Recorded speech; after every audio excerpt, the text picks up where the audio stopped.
यीशु मसीह के नाम में आज का ये समय आप सबको बहुत बहुत मुबारक हो। इस संध्या काल के बेला में जबकि मैं और आप एक बार फिर से संगति में जुड़े हुए हैं, सो आइए हम लोग प्रार्थना करें। दयालु सामर्थी परमेश्वर पिता, आज का ये समय तेरी तरफ से हमारे जीवन में दिया गया ताकि हम तुझे महिमा दे सकें। प्रभु हमारा सहायक हो, हमारी मदद कर ताकि तेरे वचन को हम अच्छे प्रकार से समझने वाले, सुनने वाले और उस पर चलने वाले हो सके। क्योंकि प्यारे पिता, तेरे वचन का मकसद ही है इंसान के जीवन में तब्दीली लाना। सो प्यारे पिता, जो लोग भी इस वचन को सुनते हैं उनके जीवन में बड़ा परिवर्तन हो और तेरे ऊपर विश्वास ला सके। तेरे पवित्र नाम में होकर मांगते हैं, आमीन। प्रभु के वचन से मैं पढ़ूंगा यूहन्ना उसका 21वां अध्याय और उसकी पहली आयत से और कुछ आयतों तक। यहाँ इस प्रकार से लिखा है, इन बातों के बाद यीशु ने अपने आप को तिब्रियास झील के किनारे चेलों पर प्रकट किया और इस रीति से प्रकट किया, शमौन पतरस और थोमा जो दिदुमुस कहलाता है और गलील के काना नगर का नतनएल और जब्दी के पुत्र और उसके चेलों में से 2 और जन इकट्ठे थे। शमौन पतरस ने उससे कहा, मैं मछली पकड़ने जा रहा हूँ। उन्होंने उससे कहा, हम भी तेरे साथ चलते हैं। अतः वे निकलकर नाव पर चढ़े, परंतु उस रात कुछ ना पकड़ा। परमेश्वर अपने वचन के पढ़े और सुने जाने पर बड़ी आशीष दे, आमीन। ये वचन को पढ़ने के बाद हमें पता चलता है कि प्रभु यीशु मसीह के जो शिष्य हैं, आज उस समय पर जबकि प्रभु यीशु मसीह मृतकों में से जीवित हुआ, वो शिष्य एक बार फिर से उसी स्थिति में पाए गए जिस स्थिति में प्रभु यीशु मसीह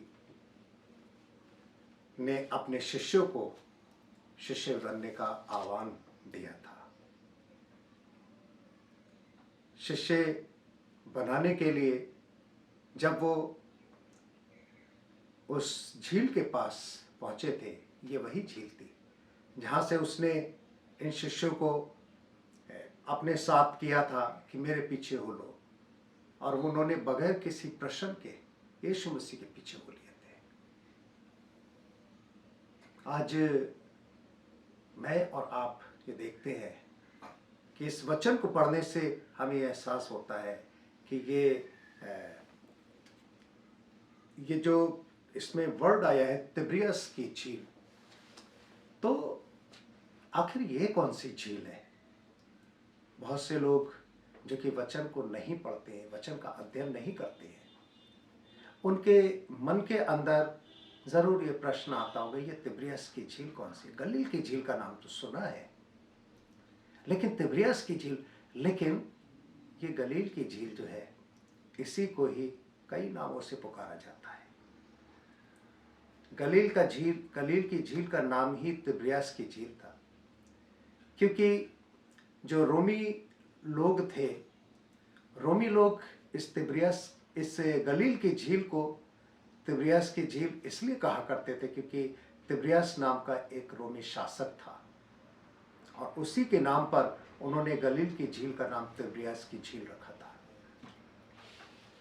और ये इस झील में जब यीशु मसीह जब पहुंचते हैं इसके किनारे पर, और दूर ही से इनको अपने चेले दिखाई देते हैं जो कि बहुत थके हुए, बहुत ही, क्योंकि रात भर उन लोगों ने मछली पकड़ी थी, क्योंकि उन चेलों ने इससे पहले कि यीशु मसीह के दर्शन पाते, इन चेलों के अंदर एक निराशा भरी हुई थी, क्योंकि ये उस निराशा से जो कि इन्होंने एक मंजर जो कि इन्होंने गुड फ्राइडे वाले दिन देखा था, उस दिन जिस दिन प्रभु यीशु मसीह क्रूस पर चढ़ाए गए थे, उस दिन जो एक मंजर उन्होंने देखा था, उस मंजर को देखकर वो अपने आप को किसी भी तरह से वो समझा नहीं पा रहे थे और उनके अंदर एक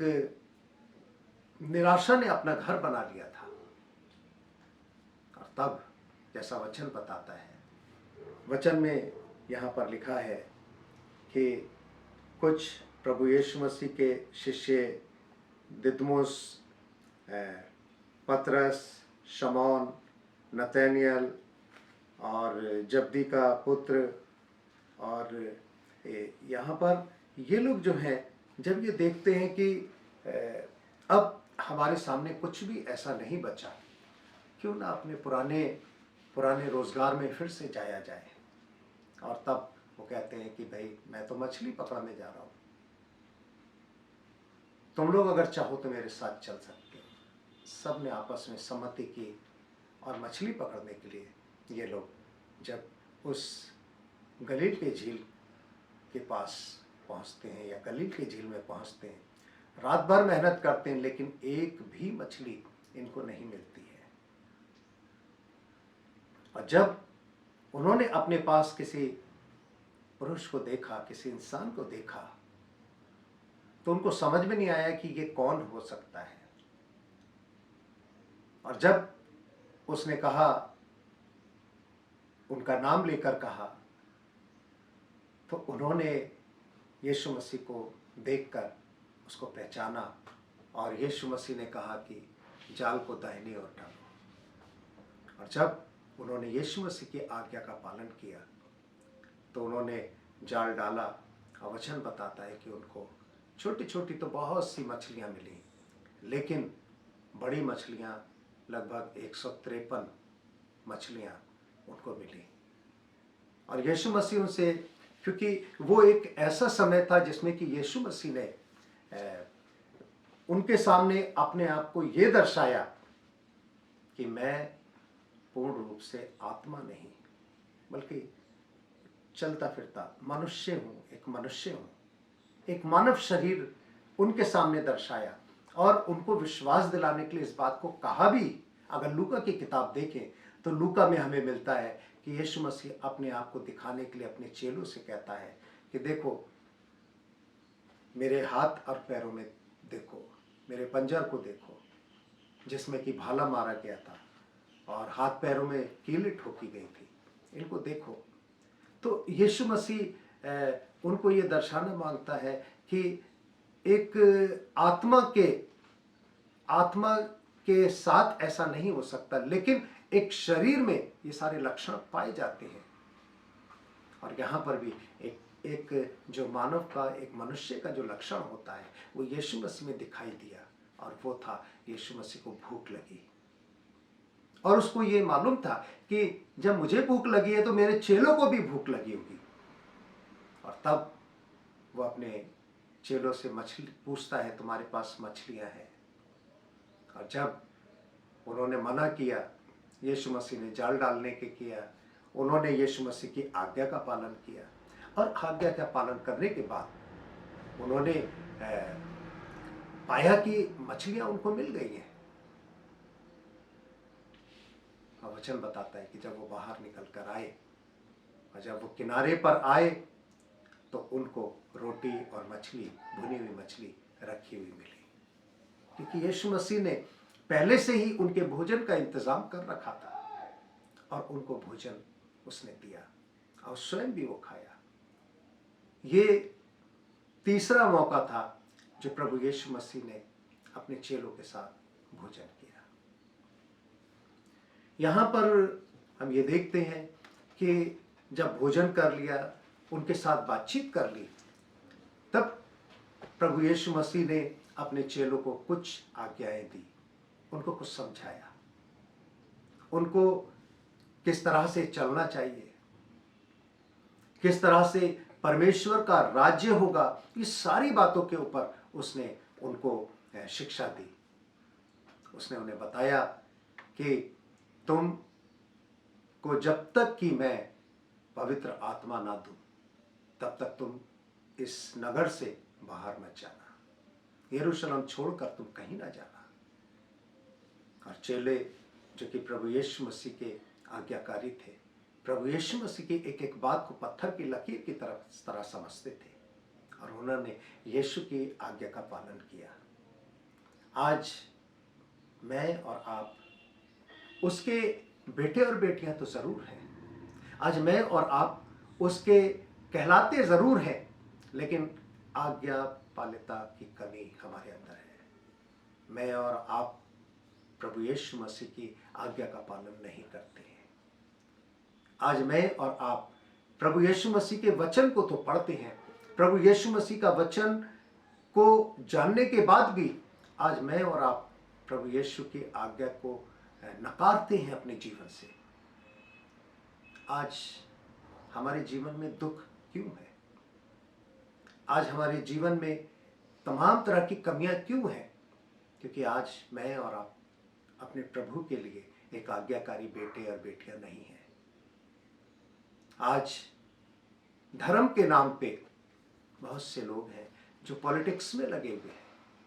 धर्म के नाम पे दूसरों को बरगलाने में लगे हुए हैं। धर्म के नाम पे सिर्फ अपने मकसद को सीधा करने में लगे हुए हैं। लेकिन मेरे प्रियो, प्रभु यीशु मसीह ने ऐसा नहीं किया और ना ही ये आज्ञा अपने शिष्यों को दी, ना ही ये आज्ञा उसने अपने उन शिष्यों को दी जो कि आज वर्तमान में प्रभु यीशु के नाम का प्रचार कर रहे हैं। लेकिन आज वर्तमान में ज्यादातर हमारे लोग प्रभु यीशु के का नाम तो लेते हैं, प्रभु यीशु मसीह के कहलाते तो हैं, लेकिन अपने सेल्फ मोटिव के लिए, अपने मकसद को पूरा करने के लिए। समय बहुत बुरा है। इंसान के जीवन में बार बार परमेश्वर उनको ये एहसास भी दिलाता है, उनके जीवन में कुछ ना कुछ ऐसी घटनाएं भी घटित होती हैं कि वो यीशु को जाने, मसीह की सत्यता को जाने, लेकिन वो जानना ही नहीं चाहते, क्योंकि वो अपने फायदे से उबर ही नहीं पा रहे हैं। क्योंकि जीवन के हर लम्हे में उनको सिर्फ ये दिखाई देता है कि मेरा किस तरह से भला हो सकता है, मैं कैसे किसी को फंसा सकता हूं, कैसे किसी के साथ बुरा कर सकता हूं। लेकिन यीशु मसीह मेरे और आपको यही शिक्षा देता है कि मैं और आप पहले आत्मा को, पवित्र आत्मा को पाएं, फिर उसके वचन को सुनाएं। क्योंकि प्रभु यीशु मसीह मुझे और आपको एक ऐसे मोड़ पे ले जाना चाहता है, एक ऐसे समय के लिए तैयार कर रहा है, जबकि ये समय इंसान के लिए एक कठिन समय है। महामारी फैली हुई है और इस कठिन समय में इंसान फिर भी नहीं सोच रहा है कि मुझे कैसी चाल चलनी है, क्योंकि हमें वो चाल चलनी है जैसा मसीह चाहता है हमसे। आज हम सब अपने आप को जांचें, अपने आप को देखें कि हम कैसी चाल चलते हैं। कहीं वो बुरी चाल तो नहीं जो कि हमको शैतान के चंगुल में फंसाने वाली है, जो कि हमसे हमारा अधिकार छीनने वाली चाल है। क्योंकि मसीह ने अपने शिष्यों को बताया, दो दो करके भेजा, और साथ ही साथ कुछ ऐसा अंदाजा लगाया जाता है कि वहां पर न सिर्फ प्रभु यीशु मसीह के 11 चेले थे, बल्कि और भी, जैसा वचन में हमें पढ़ने को मिलता है और साइड बुक्स में भी हमें पढ़ने को मिलता है, लगभग 500 और विश्वासी लोग थे। क्योंकि उन 11 चेलों के बस की बात नहीं थी प्रभु यीशु मसीह की आज्ञा का पालन करना। क्योंकि जब प्रभु यीशु मसीह का स्वर्गारोहण हो रहा था, जब वो इस संसार से स्वर्ग में उठाए जा रहे थे, उस समय पर एक बड़ी भीड़ प्रभु यीशु मसीह को स्वर्ग पर जाते हुए देख रही थी। और इस बड़े काम को, इस बड़ी आज्ञा को जो कि प्रभु यीशु मसीह ने मुझे और आपको सौंपा है, मुझे और आपको करना है, क्योंकि उसने अपने प्रिय शिष्य पतरस से खाना खाने के बाद उसने कहा, हे पतरस, क्या तू मुझे प्यार करता है? पहली बार कहा। उसने कहा, हाँ प्रभु, मैं तुझे बहुत प्यार करता हूं। उसने कहा, मेरे मेमनों को चरा। दूसरी बार कहा, हे पतरस, क्या तू मुझे प्यार करता है? तो उसने कहा, हाँ प्रभु, मैं तुझे प्यार करता हूं। और उसने कहा, मेरी भेड़ों को चरा। तीसरी बार फिर कहा, पतरस, क्या तू मुझे प्यार करता है? उसने कहा, हाँ प्रभु, मैं तुझे बहुत प्यार करता हूं, क्या तू नहीं जानता? उसने कहा, मेरे भेड़ों की रखवाली कर। आज वो रखवाली, वो भेड़ों का चराया जाना हर एक अगुवे को ये जिम्मेदारी मिली हुई है। हर एक उस जन को जो कि प्रभु यीशु मसीह के को अपना उद्धारकर्ता मानते हैं, जो जिनके ऊपर ये बोझ है कि प्रभु यीशु मसीह के आज्ञा का पालन करने का बोझ, तो उसका एक एक जन का यह अधिकार है कि वो प्रभु यीशु मसीह को अपना उद्धारकर्ता ग्रहण करके और उसकी आज्ञा का पालन करे। उसकी भेड़ों की अगर रखवाली करने की जिम्मेदारी मिली है तो सच्चाई, ईमानदारी के साथ करे, न कि उसमें किसी भी तरह का अपना सेल्फ मोटिव लेके चलने का, न कि उसमें पार्टी पॉलिटिक्स फैलाने का, बल्कि यीशु मसीह नहीं पसंद करता। यीशु मसीह ये पसंद करता है कि सच्चे हृदय से, दीन मन से अपने आप को प्रभु की सेवा में लगाकर उसके लोगों को बचाना, लोगों को चराना, लोगों को वचन की शिक्षाओं से परिपूर्ण करना। लेकिन आज बड़े अफसोस की बात है, हमारे बहुत से अगुवे इस बुरे काम को भी कर रहे हैं। उनका ध्यान लोगों को परमेश्वर का वचन सुनाने से ज्यादा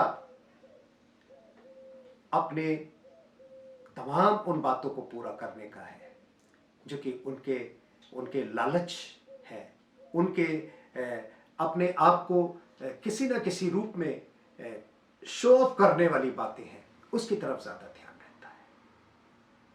लेकिन जो प्रभु का सेवक है, उसे दीन होना बहुत जरूरी है, उसे नम्र होना बहुत जरूरी है, क्योंकि प्रभु यीशु मसीह दीन था, नम्र था।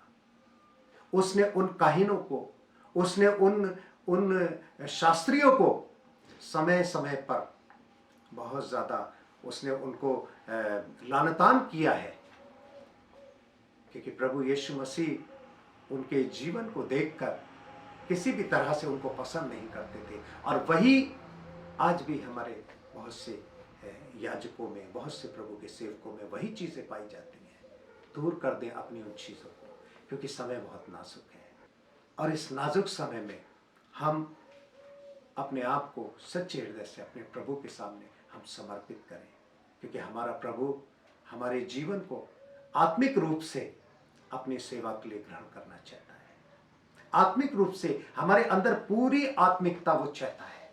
वो चाहता है कि मैं और आप संपूर्ण हृदय से अपने प्रभु के लिए समर्पित जीवन को जीने वाले हो, संपूर्ण मन से अपने प्रभु को महिमा देने वाले हो सके, सच्चे हृदय से, बहुत ही दीनता के साथ, बहुत नम्रता के साथ उसके लोगों के साथ पेश आना, ये हर एक प्रभु यीशु मसीह के शिष्य के लिए आवश्यक है। क्योंकि प्रभु यीशु मसीह के जब चेले, जिनको जब अधिकार मिला, पवित्र आत्मा उनको मिला, तब उन्होंने जब अपनी सेवा को शुरू किया तो उन्होंने अपनी सेवा में किसी भी तरह से किसी ऐसी बात को नहीं आने दिया जो कि प्रभु यीशु को पसंद नहीं थी, बल्कि उन्होंने यीशु मसीह के एक एक आज्ञा का पालन किया। उनको ये गवाही दी, यीशु मसीह के एक एक काम के विषय में प्रचार किया, यीशु मसीह के आश्चर्य कर्मों के लिए प्रचार किया, यीशु मसीह के द्वारा उनके बीच में कहे गए वचनों को उन्होंने प्रचार किया, और साथ ही साथ लोगों को चंगाई भी दी और जैसा प्रभु ने आज्ञा दी थी, और पिता पुत्र पवित्र आत्मा के नाम से उनको बपतिस्मा दो, और उन्होंने बपतिस्मा भी दिया। और उसका एक बहुत बड़ा उदाहरण हमें मिलता है कि जब पतरस प्रचार कर रहा था तो एक बड़ी भीड़ उसके करीब थी, और उस बड़ी भीड़ पर जब पवित्र आत्मा उतरता है, क्योंकि वहां पर पतरस पूरे आत्मा में भरकर प्रभु का प्रचार कर रहा था, स्वर्ग के राज का प्रचार कर रहा था, और जब पवित्र आत्मा उतरता है तो उस भीड़ के ऊपर आकर ठहर जाता है, आग की लपटों के समान उनके ऊपर ठहर जाता है, और उन सब ने पवित्र आत्मा का बपतिस्मा पाया। आज मैं और आप सेवा तो कर रहे हैं, लेकिन आज हमें ये नहीं पता कि हम ये सेवा क्यों कर रहे हैं। सेवा कर रहे हैं तो सेवा करिए, काम कर रहे हैं तो काम करिए, क्योंकि प्रभु की सेवा काम नहीं है, प्रभु की सेवा सेवा है। लेकिन अगर हम काम समझ के प्रभु की सेवा को कर रहे हैं तो हमारा ये प्रभु का प्रचार करना, प्रभु के जीवित होने का प्रचार करना, प्रभु के नाम की गवाही देना, ये हमारे लिए व्यर्थ है, क्योंकि तब हम अपने ऊपर श्राप लेकर आते हैं, तब हम अपने ऊपर एक ऐसे श्राप को लेकर आते हैं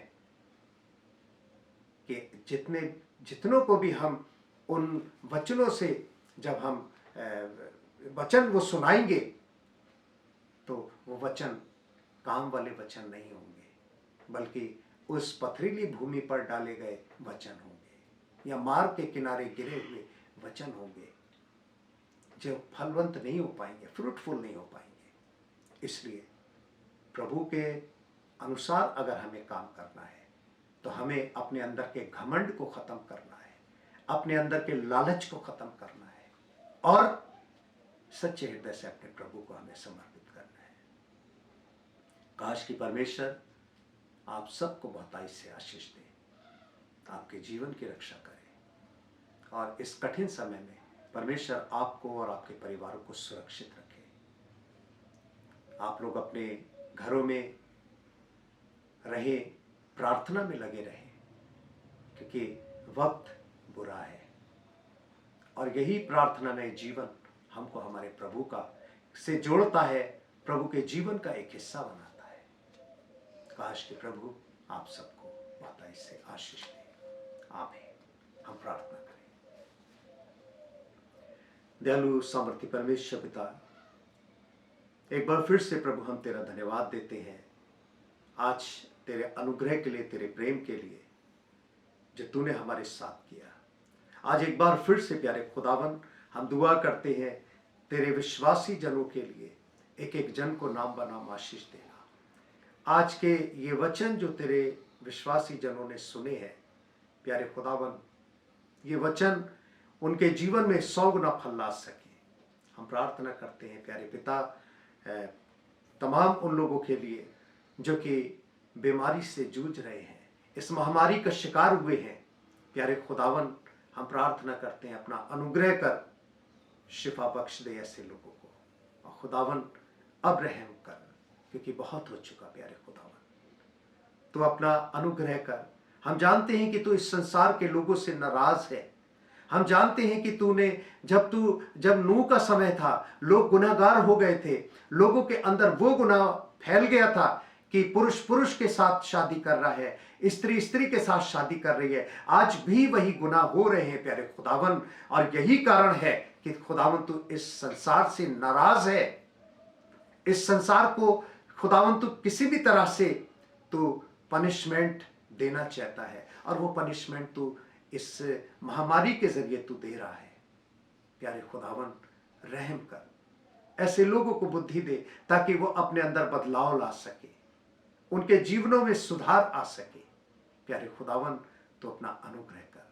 हम प्रार्थना करते हैं प्यारे पिता, इस समय न सिर्फ भारतवर्ष में बल्कि पूरे विश्व में जहां जहां पर भी प्यारे खुदावन इन वचनों को सुना जा रहा है, प्यारे पिता, तेरे लोग इन वचनों से 100 गुना फल लाने वाले हो सके, उनके जीवन में परिवर्तन होने वाला हो सके, वो परिवर्तन जो कि तेरे स्वर्ग के राज्य का वारिस बनाने वाला परिवर्तन है। प्रभु, अपने लोगों पर अनुग्रह कर, दया कर, और प्यारे खुदावन, तमाम उन लोगों के लिए दुआ करता हूं जो कि राजनीतिक लोग हैं, जो कि प्यारे खुदावन इस अपने अपने देश का संचालन कर रहे हैं।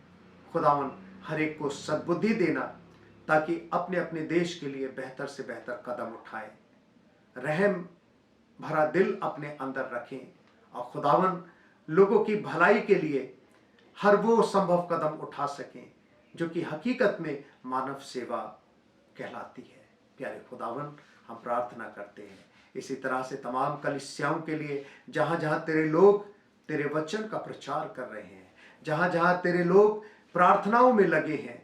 खुदावन, वो सहभागिता जो टूट चुकी थी इस लॉकडाउन में, प्यारे खुदावन, एक बार फिर से जुड़ चुकी है सहभागिता। इस सहभागिता में प्यारे खुदावन एक एक परिवार को तू आशीषित करना, अपना रहम मानव जाति के ऊपर बनाए रखना। प्यारे पिता, तेरे हाथों में हर एक को सौंप देते हैं, तेरे पवित्र नाम में होकर मांगते हैं, आमीन। हम सब प्रभु की प्रार्थना में शामिल होंगे। ऐ हमारे बाप, तो जो आसमान पर है, तेरा नाम पाक माना जाए, तेरी बादशाहत आए, तेरी मर्जी जैसे आसमान पूरी होती है जमीन पर भी पूरी हो।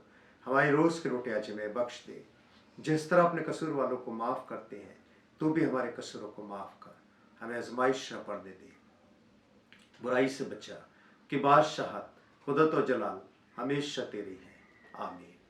प्रभु यीशु ख्रीस्त का अनुग्रह, परमेश्वर पिता का प्रेम, पवित्र आत्मा की सहभागिता सभी विश्वासियों के साथ, विशेष रूप से इस वचनों को सुनने वाले प्रत्येक विश्वासी के साथ, और संसार के जितने भी विश्वासी लोग हैं जहां जहां पर हैं, हर एक के साथ अब से लेकर सर्वदा तक होती रहे, आमीन।